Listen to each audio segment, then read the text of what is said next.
Muy buenas, amables televidentes. Estamos aquí en nuestro programa Conversan 2, un programa del Centro Virtual Isaacs de la Facultad de Humanidades de la Universidad del Valle, de nuestro canal Pacífico, con el apoyo de la Comisión Nacional de Televisión. Hoy vamos a hablar de nuestra ciudad, de unos años idos, los finales de los 60, 70 y de para adelante, con un invitado muy especial. Lo voy a llamar siempre el Rey Charlie y van a entender por qué. Charlie Pineda Vázquez es nuestro gran invitado hoy, un filósofo y teólogo, un hombre muy importante para la cultura de esta ciudad, de nuestra ciudad de Cali.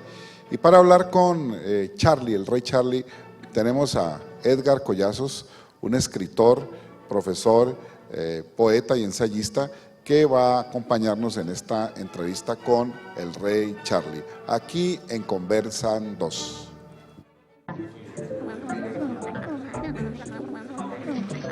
Estamos aquí, Conversan 2.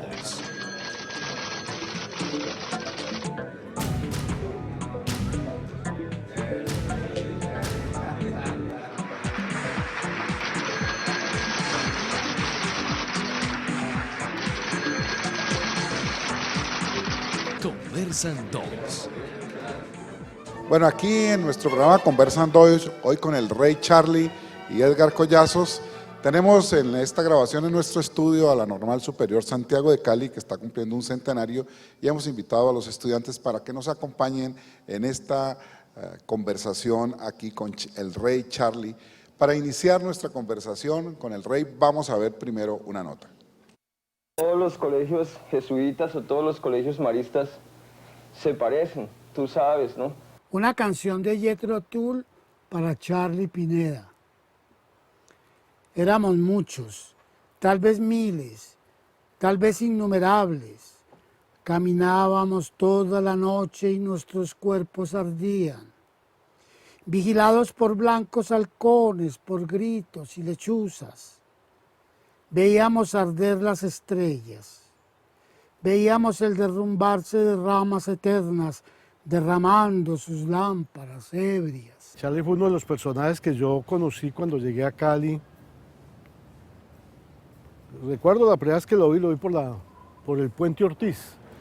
Me quedó mirando y su aspecto un poco extraño. Desde el primer momento entonces que lo vi me pareció un personaje sorprendente. Por un lado un personaje como de historia clínica casi. Luego me lo encontré en la universidad matriculándonos. Entonces me dijo, qué alegría vernos. Yo también me voy a meter. Le dije, ¿yo qué estudias? Y me dijo, filosofía.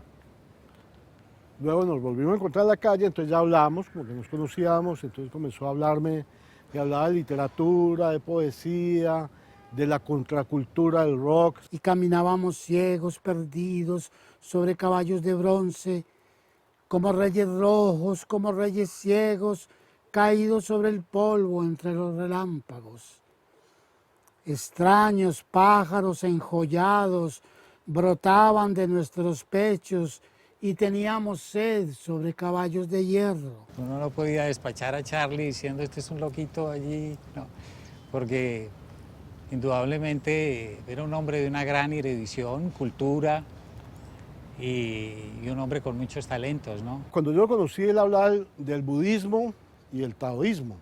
Es una época en que pues, solamente en Estados Unidos se empezaba a hablar de las filosofías orientales, era bastante exótico. Charlie había una capacidad de combinar saberes y conocimientos muy extraños y de hacer unas mezclas que uno, pues chocantes para cualquiera. Él perfectamente podía combinar a Deleuze, el pensamiento de Deleuze con el pensamiento mariano, por ejemplo. Veíamos ríos de música, rojos los ojos de los lobos y las espadas perdidas como resplandecientes enigmas.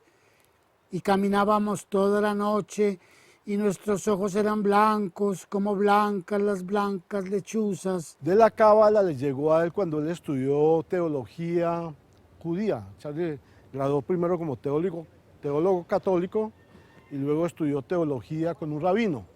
Y el rabino lo inició en los secretos de la cábala. O hablaba de unos teólogos y de unos místicos que solamente él había leído, Nicolás Verdiayev o Miguel de Molinos, o personas de tipo. Entonces, ha sido unas mezclas un poquito extrañas, Charlie, y por eso es un personaje inclasificable. Eso lo tomó Andrés Caicedo, que la gente no conociera los libros que nadie podía acceder, entonces él los presentaba, por el efecto, por el esnobismo. Eso molestaba a muchos personajes que eran académicos muy serios de la universidad, entonces eso los irritaba porque se salía de sus parámetros.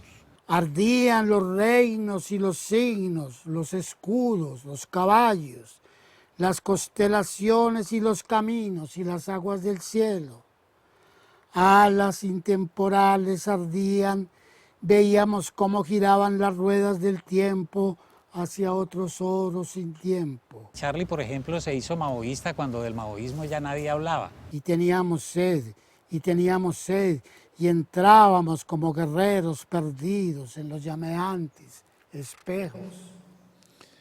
Bueno, después de esta nota donde algunos amigos de Charlie han hablado del rey Charlie, pues quiero que Charlie, que en esta conversación con Edgar, empecemos contándoles un poco de esa casi ya mítica institución de la cual él es el rey Charlie, es decir, qué es la Corte del Norte y qué representa y representó para ustedes desde tu juventud, corte en la cual hizo parte uno de sus grandes amigos, que fue Andrés Caicedo. Entonces, por eso estamos hablando con el rey Charlie y quiero que él mismo nos cuente un poco sobre esa historia.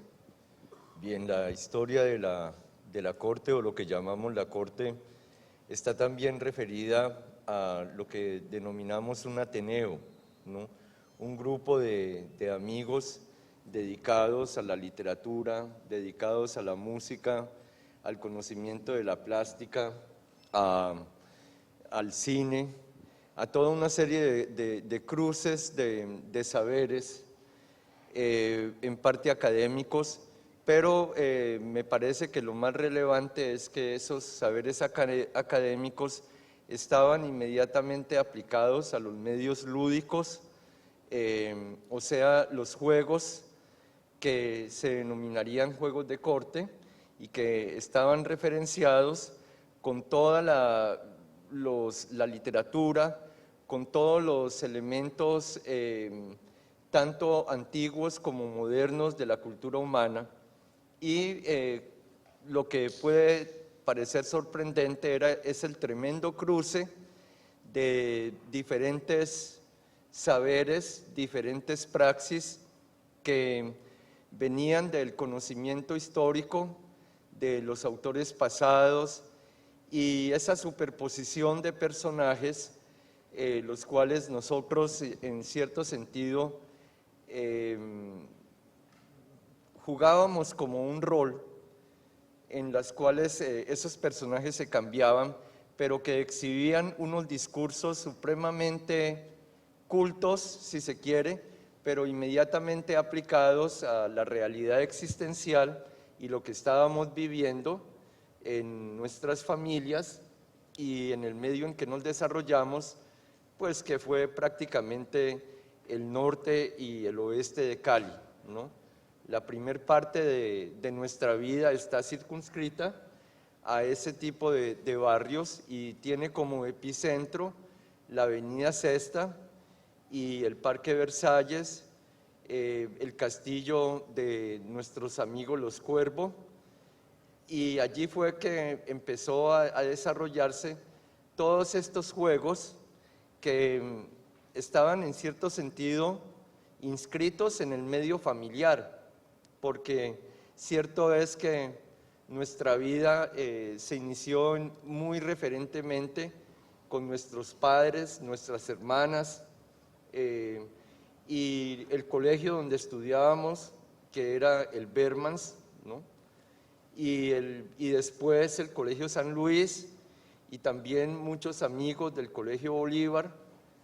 Posteriormente estuve trabajando en el Colegio Bolívar, y creo que básicamente es como ese medio de formación que está también relacionado con la formación católico-romana, que recibimos de nuestras familias y la aplicación de estos saberes a medios no ortodoxos o a situaciones que tenían una combinación con la cultura norteamericana y a la vez con la música clásica, con el conservatorio.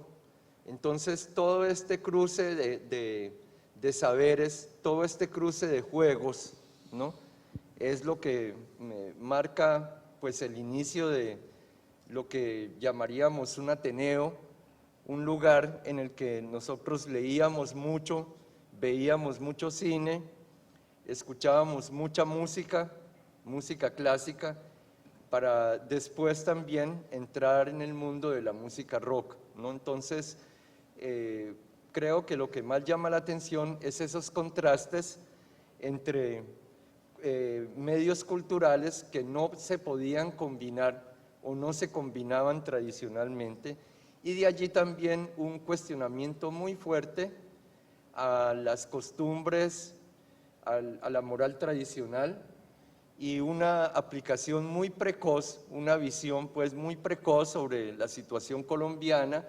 sobre la situación de las familias en este medio del norte de Cali, y un cruce obviamente entre las influencias en el valle de dos grupos culturales también muy opuestos, como son el medio del norte del valle, ¿no?, las familias antioqueñas, e igualmente las familias caucanas, ¿no? Entonces es precisamente como ese cruce, esa relación, ¿no?, que a su vez se ve tremendamente influenciada por el hecho de que Cali era una ciudad que tenía una gran población de origen extranjero, ¿no? Entonces, desde los años 50, en que empezamos a crecer, estábamos relacionados con esa circunstancia y con el hecho pues de que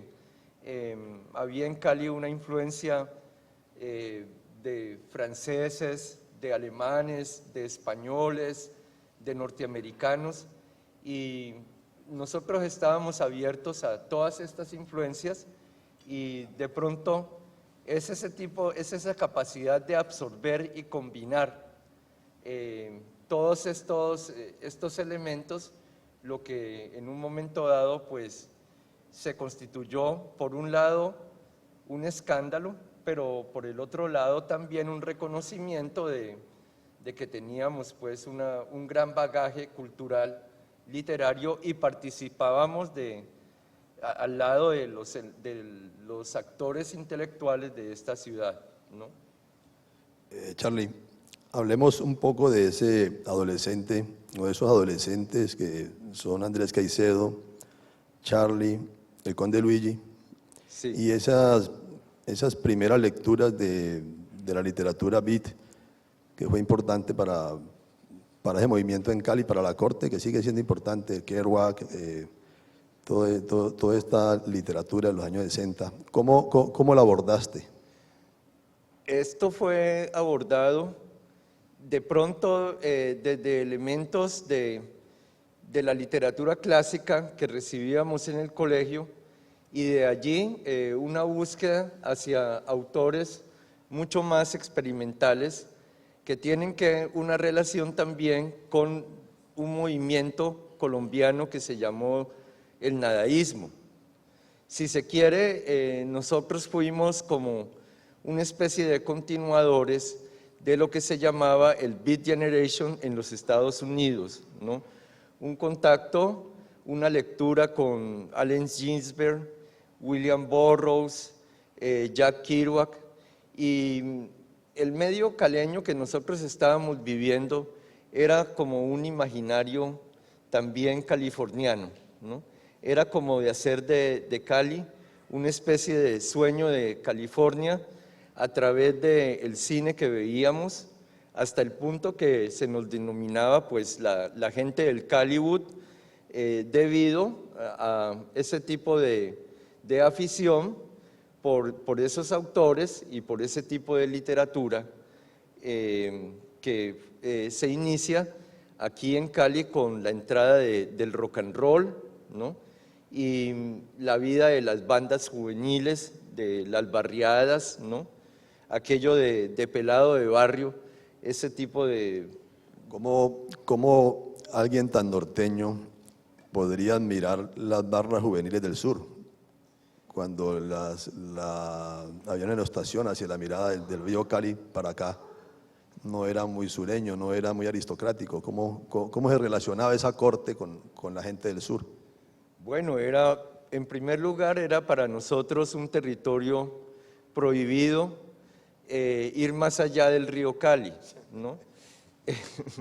Evidentemente, yo diría que eran unos antihéroes, pero que los envidiábamos. O sea, ellos estaban bajo la visión de que era un medio un poco más violento. Para nosotros era muy difícil poder acceder a ese medio violento, pero estaba como allí puesto como si fuesen unos antípodas, pero estaban siempre referenciados en nosotros a través de las películas del oeste norteamericano, ¿no? Y cuando ya cruzamos la adolescencia, se puede decir que significó para nosotros un reto empezar a relacionarnos con un medio que era muy diferente al lugar que nos habían asignado nuestros padres, ¿no? Bueno, vamos a hacer un corte para seguir conversando ahí con el rey Charlie, el rey de la corte del norte, aquí en Conversando.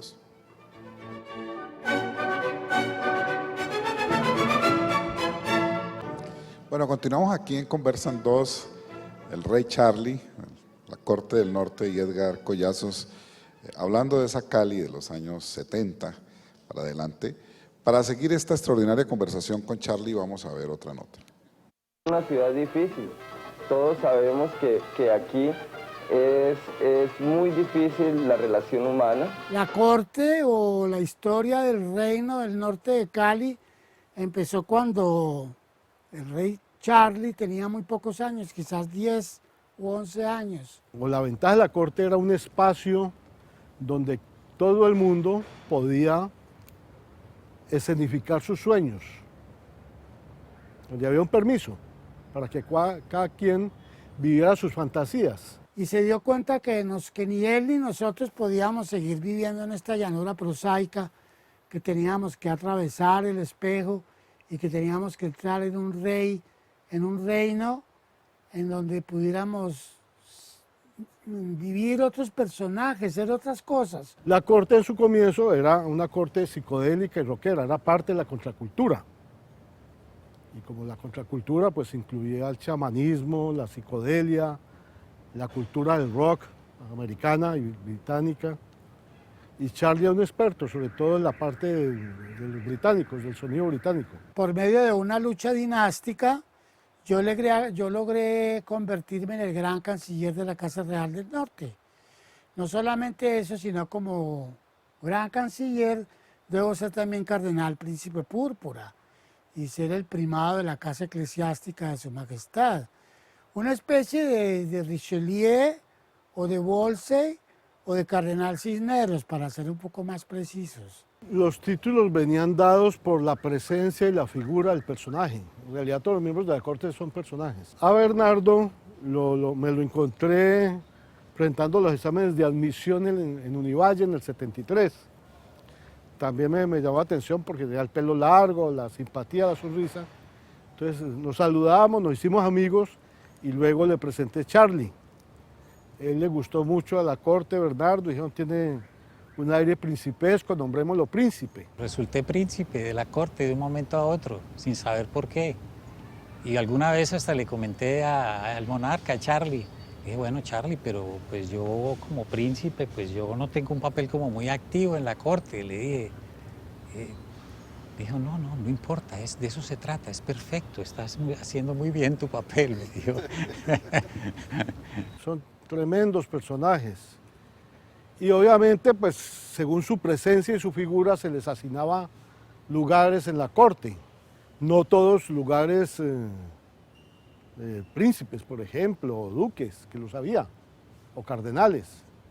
También había, por ejemplo, lo mío era la casa felina y el emblema era el gato de la corte. De Gerardo, el cardenal, él impuso un estilo en la corte y unas maneras, que eso quedó consignado, está consignado en muchas de las cartas que de pronto que se cruzaban así entre uno y otro, ¿no? Un estilo un poco recargado, cortesano, que manejaba muy bien. Luis Augusto Cuervo era el mariscal de la corte, era también otro personaje fuera de serie, que hoy en día hasta escandalizaría a las mentes actuales de la gente. Entonces, todos estos personajes nos encontrábamos a votar corriente, pero era algo muy espontáneo y fluido, no había obligaciones ni compromisos de ninguna clase. La corte fue admitiendo todo tipo de personajes y se fue extendiendo y se volvió un poco una leyenda urbana. Y en la Universidad del Valle se conoce mucho a la Casa Real del Norte. Y las personas que se asoman pues a este acontecimiento con gran curiosidad se alegran, se divierten mucho y les parece magnífico que haya una corte en esta ciudad tan aburrida y tan caliente y tan polvorienta como es Cali. Bueno, este es un reino imaginario, la Corte del Norte, que hoy tiene en su historia ya legendaria, mítica, novelistas, poetas, músicos muy importantes, y uno de ellos, quizás el gran amigo del rey, de Charlie, Andrés Caicedo, que es inevitable no preguntarle a Charlie un poco por cómo fue la relación con Andrés y cómo se relacionaba Andrés en esa época con la corte y lo que él significaba para ti, para los compañeros que iniciaron esta bella metáfora, este bello juego de tener una corte. Bien, una de las cosas interesantes es que tiene su centro, como les dije inicialmente, en los colegios Bermans y San Luis, y éramos compañeros de colegio, ¿no? Éramos compañeros de clase. Y de hecho entonces existe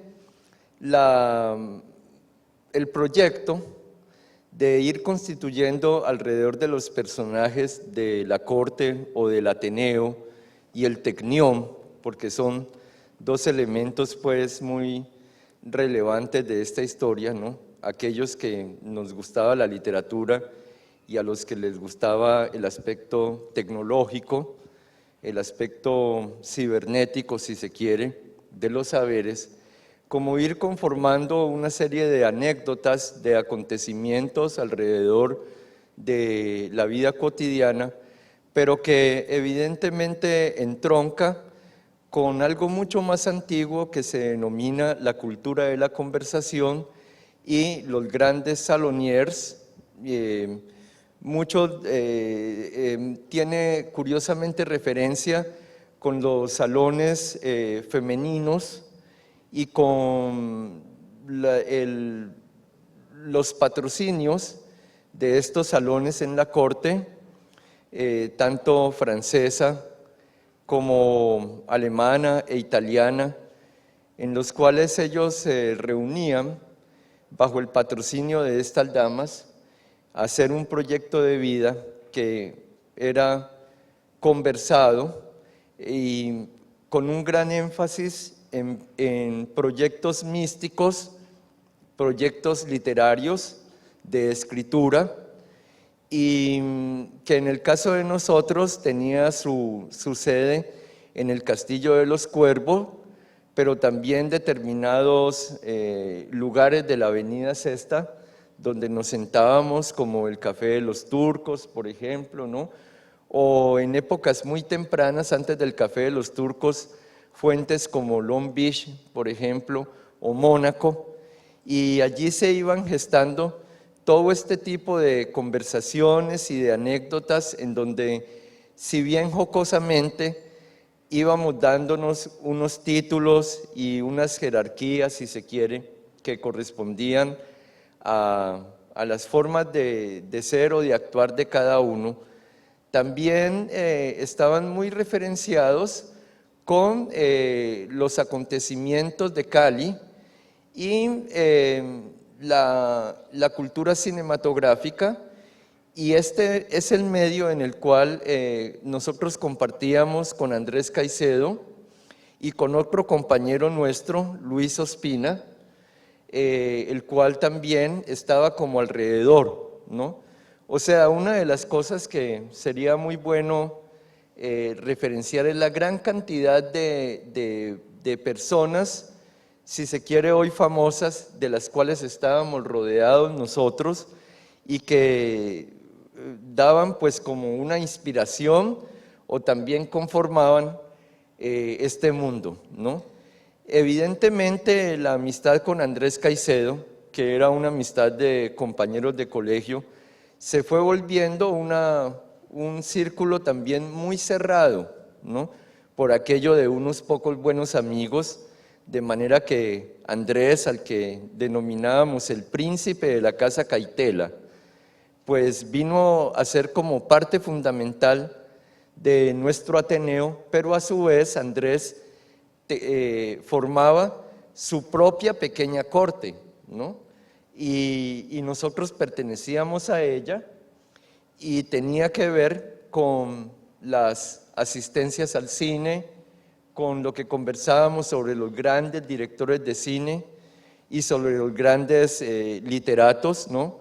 Pienso que fue muy importante en la vida de nosotros personajes como Virginia Woolf, como Henry James, como los surrealistas, los nadaístas, la generación beat norteamericana. Evidentemente encuentro que William Burroughs, un escritor muy polémico, formó parte como del devenir de todos nosotros, ¿no? Pero esto sería como hablar de una forma parcial, porque nosotros teníamos la capacidad de aunar, por ejemplo, el experimentalismo de James Joyce con la escritura tan rigurosa de Henry James y también la inspiración de las vidas proustianas y de Verlaine y de Rimbaud, y todo esto pues formaba el mundo nuestro, ¿no? Para Andrés Caicedo, por ejemplo, Herman Melville era también muy importante, y me recuerdo que en el colegio se burlaban de Andrés porque intentaba leer a James Joyce en inglés y decía que él lo iba a traducir, ¿no? Obviamente el Ulises de James Joyce pues es casi intraducible, entonces pues los mismos compañeros nuestros, un gran amigo nuestro y también de nuestro círculo que ha sido Miguel González, curador del Museo de la Tertulia, que también nos ha acompañado en toda nuestra vida, pues formaba parte de este círculo de amigos comprendidos entre el barrio Centenario, Juanambú, Granada, Versalles, San Vicente, etcétera, etcétera. Charlie, hablemos un poco sobre la evolución de la Corte en los años 70. Digamos que a 30 años de lejanía, yo miro que de todas maneras la Corte empezó a tener una postura sobre la ciudad y sobre lo que estaba pasando en el país. En ese momento hubo como una organización, una proliferación de la juventud en torno a la izquierda, a las ideas marxistas, y la Corte en ese momento sintió que había sido señalada no solamente por la derecha, sino también por la izquierda. ¿Por qué no te refieres a eso un poco? Sí, fue muy interesante porque nosotros al llegar de estos colegios como el Bermans o el San Luis y llegar a la Universidad del Valle, pues lucíamos un poquito extraños, ¿no? Y de hecho empezamos una especie de contrapunto con el movimiento estudiantil y con la izquierda de una manera muy peculiar. Nosotros éramos contraculturales y en esa contraculturalidad incluíamos mucho la cultura norteamericana e inglesa, y muy inspirados por el psicoanálisis también, pero el psicoanálisis de Wilhelm Reich, básicamente. Y en un momento dado estábamos muy dispuestos y quisimos sumarnos a los movimientos estudiantiles de izquierda que había allí, pero fuimos rechazados por ellos bajo el título o el rótulo de decadentes burgueses, ¿no? Para ellos estaba por fuera el pensamiento tanto de la burguesía como también la consideración de lo que se denominaría una posición aristocrática o noble o real frente a la vida.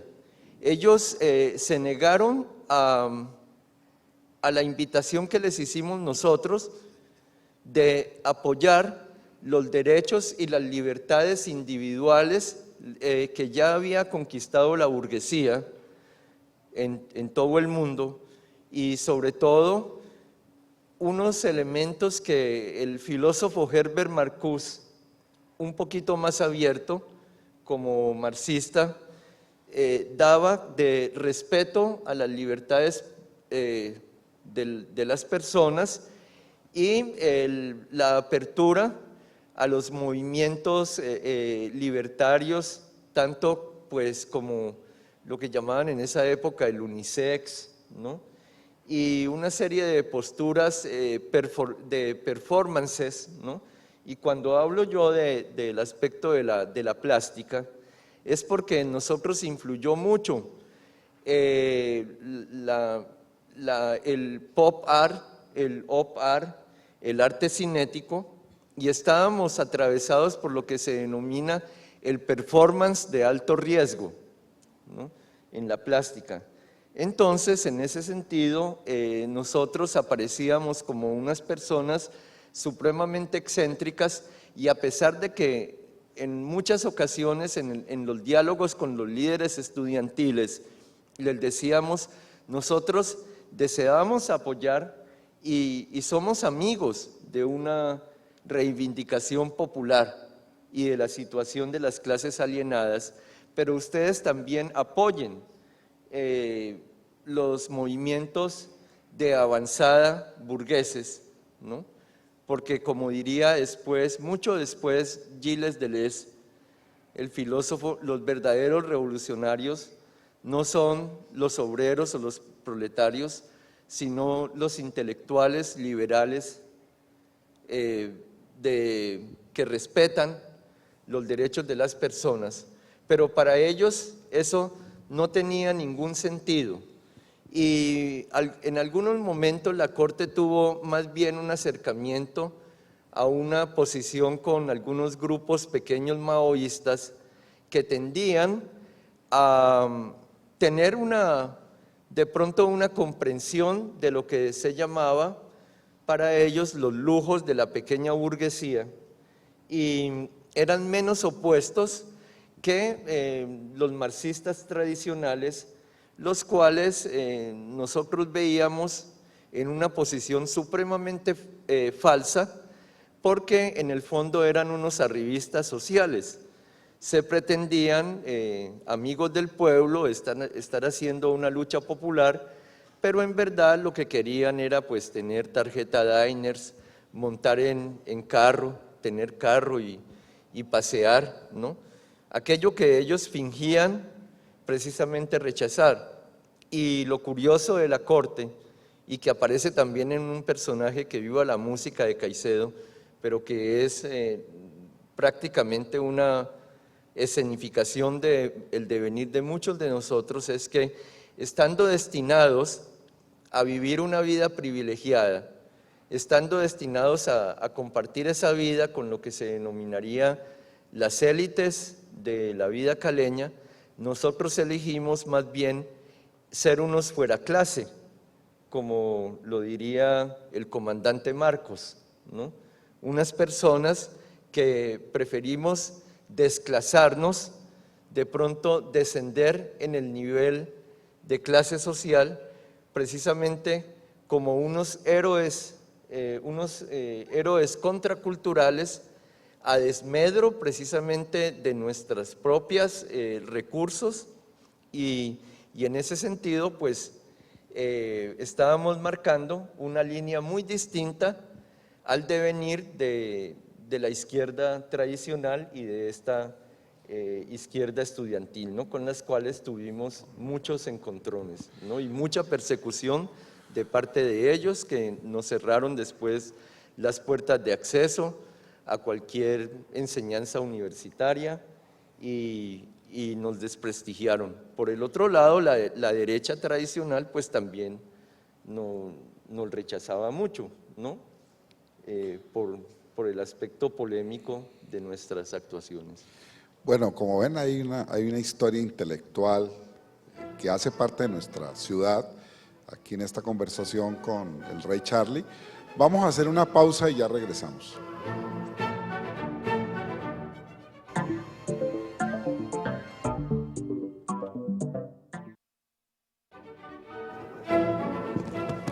Bueno, seguimos aquí en Conversan 2, hablando de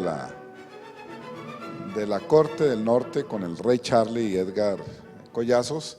Una interesante manera de refrescar la historia intelectual, cultural de nuestra ciudad de Cali, a partir de ellos y de muchos de los artistas que por ahí pasaron en distintos campos, como han podido ver en las notas. Para continuar, vamos a ver la última nota y seguimos nuestra conversación con el Rey Charlie. Hemos pasado por diferentes épocas, ¿no? Yo conozco pues la época de los rockabilis. Hay un sector de la corte que ama la literatura y nos gusta, pero la corte es más por el lado de Jim Morrison.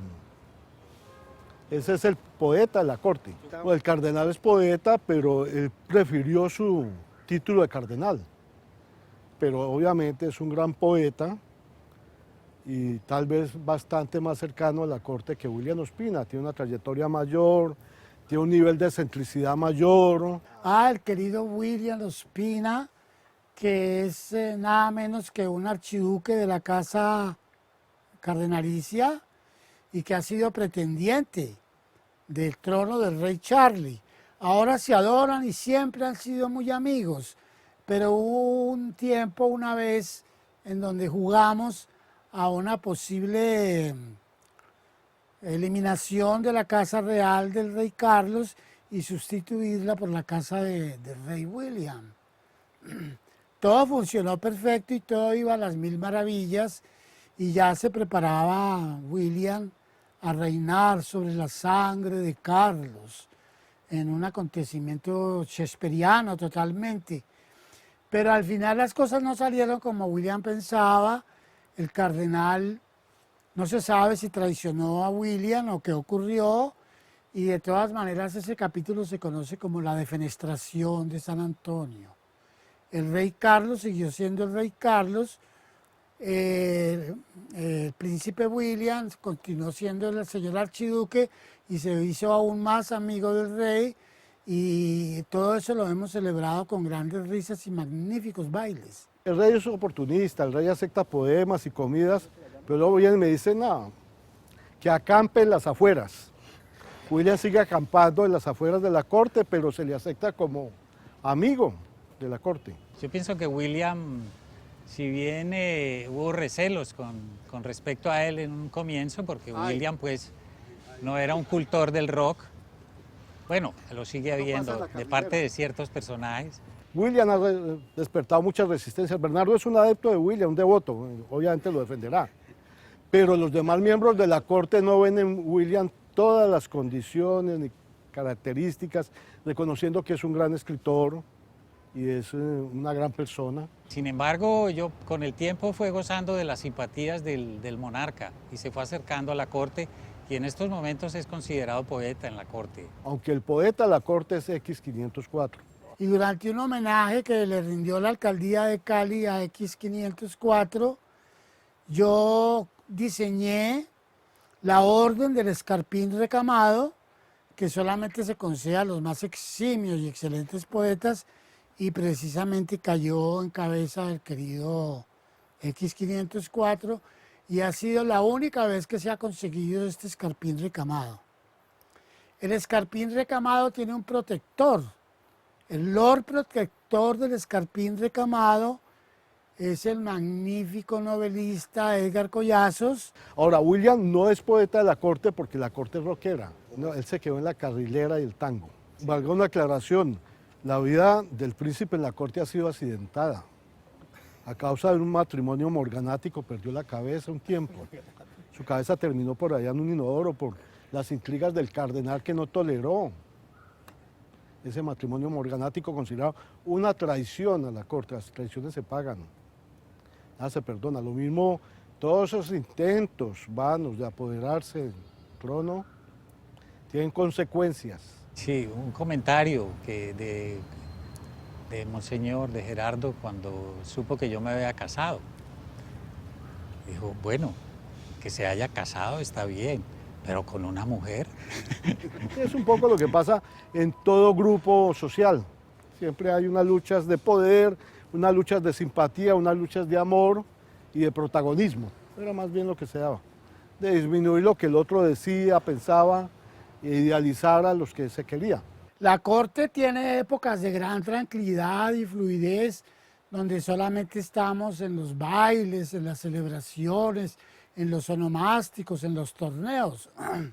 Pero hay también momentos muy difíciles, porque las intrigas empiezan y no acaban. Y el cardenal entonces tiene que colocar su mano de hierro y bueno, algunas veces ruedan algunas cabezas con gran pesar de nuestra parte. Edgar ha sido un conspirador muy querido en la corte. Él ha estado muy cercano allí y tiene el título también del sublime veneno. Que ten en cuenta que la corte es un espacio virtual, como dicen ahora, es una corte surrealista. Entonces, algunas gentes se equivocaban, ¿no? Lo tomaban a la letra, pero no es a la letra, es un lenguaje simbólico y son lugares simbólicos, son juegos mentales que tienen efectos simbólicos y consecuencias también. No todo es gratis. Bueno, con este juego maravilloso que es la corte, vamos a aprovechar este último segmento aquí de nuestro programa, Charlie, para que hablemos un poco de tu ejercicio filosófico y un poco de tu magisterio en el Colegio Bolívar y de tu tránsito también por la cábala y por la teología tanto cristiana como la teología judía. ¿Qué ha sido y cómo era el diálogo tuyo con los estudiantes y de esa experiencia rápidamente que nos cuentes un poco? Bueno, en verdad me es en este momento un poquito difícil tener claro mi periplo como profesor en este colegio, porque fue una enseñanza definitivamente sí muy nueva, mi actitud como profesor, y aunque recibí siempre muchas adhesiones de parte de la juventud, que siempre se mostró muy entusiasmada con mis clases, con mi enseñanza, igualmente pues tuve grandes opositores, ¿no?, que iban desde ciertas familias o cierto ministro de educación, ¿no? Y no me refiero a ministros como Carlos Albán, sino que me refiero, por el contrario, a ministros como Rodrigo Lloreda, ¿no? Y digo esto porque precisamente mucha parte del devenir en el Colegio Bolívar está marcada por siempre por esa dicotomía entre la influencia norteamericana y la influencia del magisterio colombiano, ¿no? Siempre había esta diferencia entre el plan del high school, ¿no?, y lo que es la tradición norteamericana en cuanto a enseñanza, y la tradición pues del Ministerio de Educación Nacional, que cada vez empezó a tener más fuerza y por tanto me presentó muchas dificultades, ¿no? Pero de todas maneras creo que fue una experiencia muy valiosa, y allí en el Colegio Bolívar nació un segmento de la Corte Verde que se llama del Club Ateneo, la Amistad del Reino Verde Norteño, que se llamó Equinoccio de Otoño, ¿no?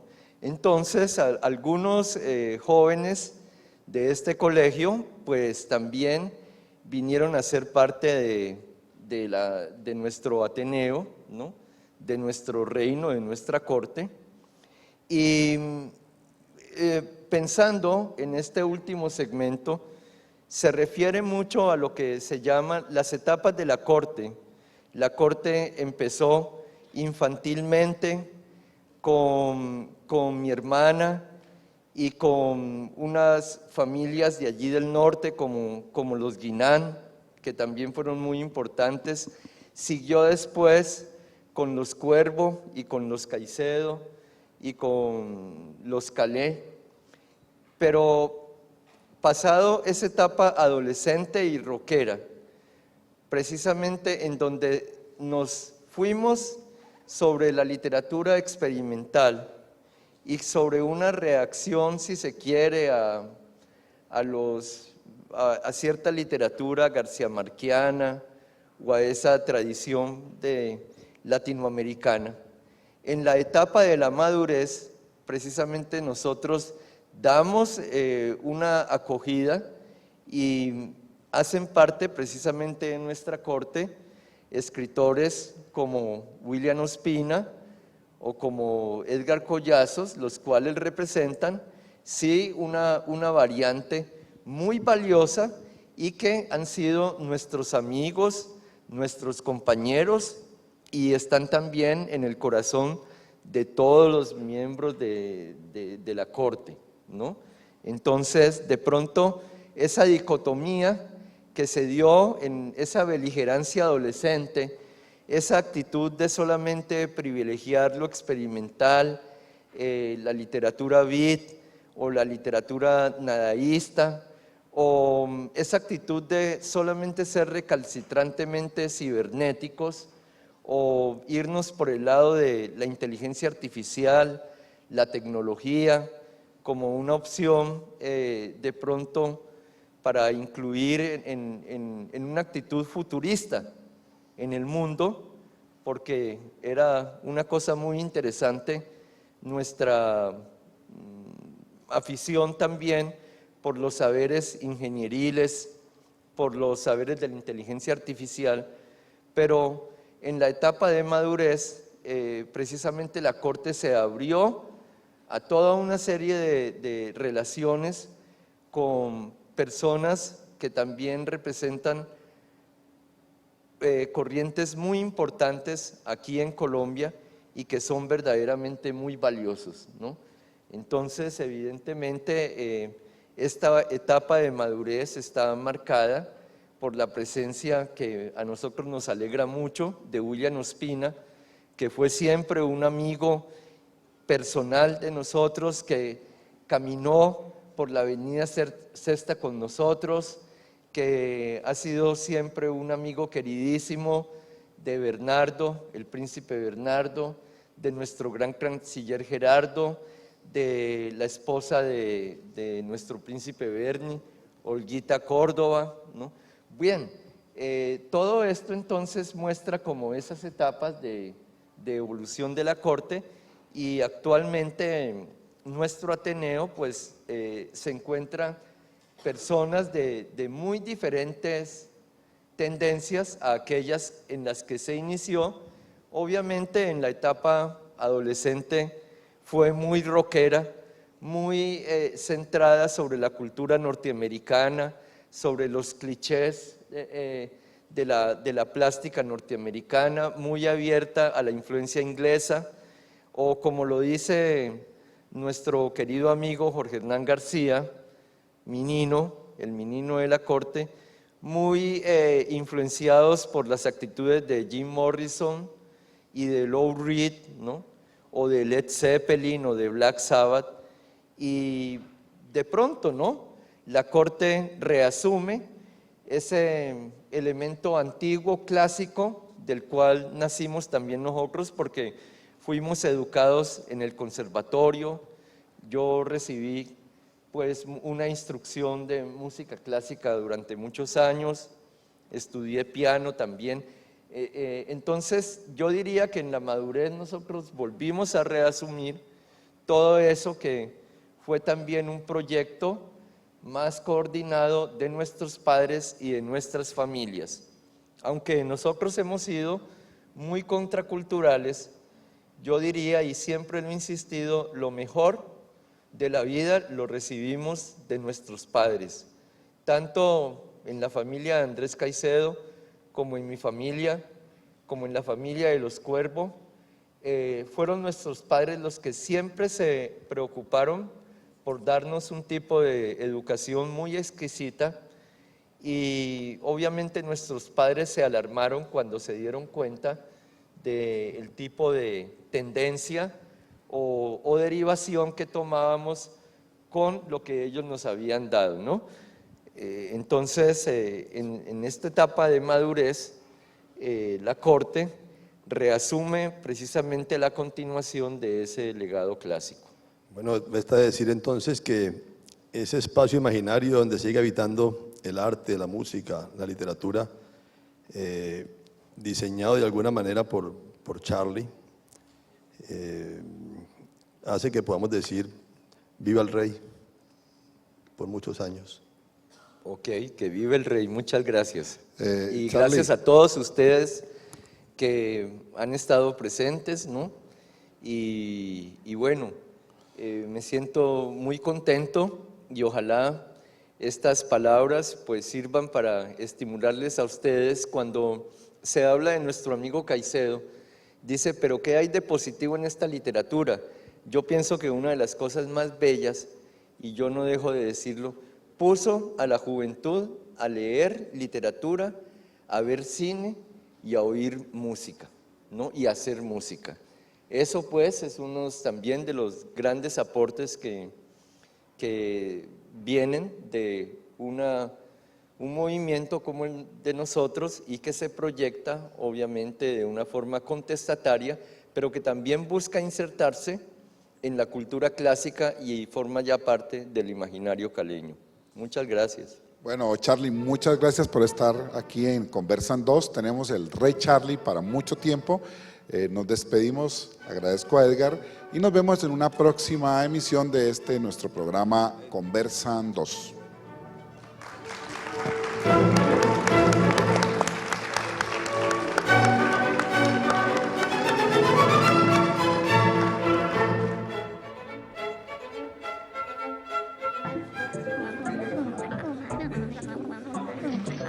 Estamos aquí, Conversan 2.